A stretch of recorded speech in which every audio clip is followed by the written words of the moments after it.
Hello বন্ধুরা, good morning. অনেক দিন পরে একটা ভিডিও নিয়ে এলাম। তা তোমরা এই খাটটা দেখো, এটা হচ্ছে বক্স খাট ডিজাইন, তা সেগুন কাঠেরই আছে। তা এইটা এখন তো কোড়া কাঠ আছে, তা এটা তো পালিশ করবো এখন। তা পালিশের পরে তোমাদের দেখাবো তা দেখতে কেমন লাগছে।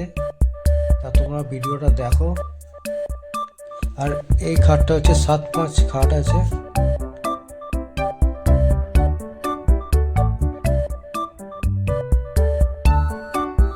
তা বন্ধুরা দেখো, তো খাটটা আমার ফিনিশ হয়ে গেছে। ফিনিশের পরে তা কত সুন্দর লাগছে দেখো।